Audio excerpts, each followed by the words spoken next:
morning and welcome to Radio Friends. This is Wednesday, December the 26th, the day after Christmas. And I hope that yesterday was a day that you will remember forever, filled with love and joy. And you spent it with the people that mean the most to you.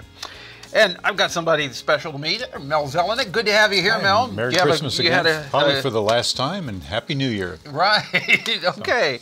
But you had a good one with your family yesterday. We did. We had a wonderful time, and we're just so blessed. Yes. New Year's coming up before you know it. So Mel is here. He's our consumer expert. We have some 2013 consumer resolutions to pass along. Let me mention just quickly that we are giving a presentation, and we're going to do about 3 or 4 of these this year. And if anybody's interested in hearing this type of information, predominantly on travel and consumer tips, okay, I'd be happy to speak with an audience on a limited basis again. Okay, and you're going to be at First Presbyterian Church when? The second Wednesday in January. And it's free, so if you want to go and listen to Mel talk about saving money, you're welcome to. And I think they'd have to clear that with First Presbyterian Church. Okay, so call the First Presbyterian Church, make sure they got room. So what's your first consumer resolution for 2013? Make a concerted effort to change your bad consumer habits. Paul, do you have any bad consumer habits? Well, it depends on what you call bad consumer habits. But the first thing that pops into my mind when you say change bad consumer habits, if you buy on impulse, I think that's a bad consumer habit, because you see something and you don't really know if you need it or not, but it looks nice and wow, that would be great to have, and you just go and buy it. And then you've already bought it, you get back and you say, I didn't need that thing. I know. Wait a little bit and think about it. And all of us do that. I do the same types of things as well, but just make a more concerted effort to I was watching an infomercial just this morning. And it was so interesting to me, I almost went online and bought. And then I thought, well, wait a minute, do I really need this? Because some of those things are whimsical, you know? So think before you just buy on instinct. Yeah, I couldn't agree more. That's number one. Number two, pay off credit card debt forever. Now, that one has been consistently on my consumer resolutions list throughout the years. And only use credit cards as a convenience. Pay them off within the time period. It used to be 30 days. Now it's a little bit less. I think it's 23 days. Well, it depends, but around 23 days. But, Mel, isn't it okay to use the credit card and use it for everything as long as you pay it off every month? As long as you're disciplined, it's a great idea. See, that's what I do so that I can get airline miles. And I put every single thing on the credit card. I pay the bills on the credit card. Even if I go in for $1 or $2 to the store, I'll put it on the credit card, because you get miles for it, but then pay it off each month. As long as you can pay it off, as long as you have that ability. Most people don't, by the way. I just read data a couple weeks ago that credit card debt, the average credit card debt for the average person in the U.S. is $15,418. The average rate that they pay is right around 15%, and that could go as high as 24%.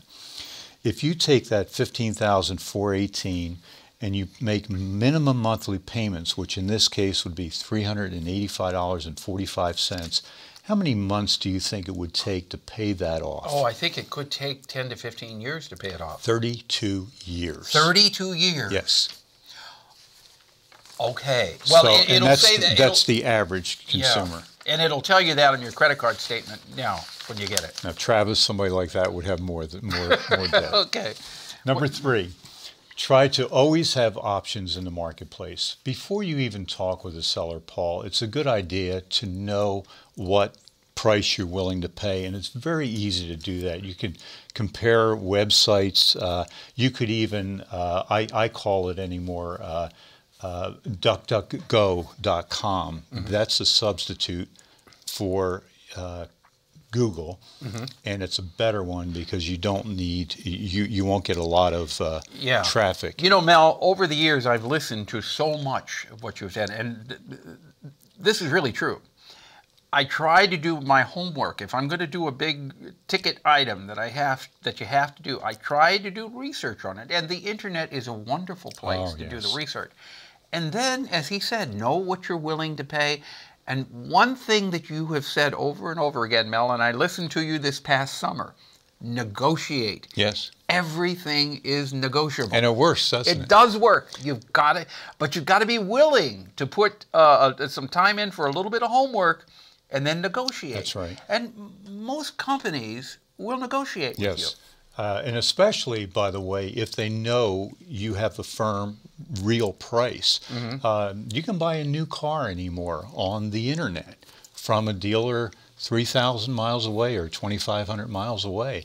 And so get that information, take it to a local dealer. It's always better to buy locally if you can.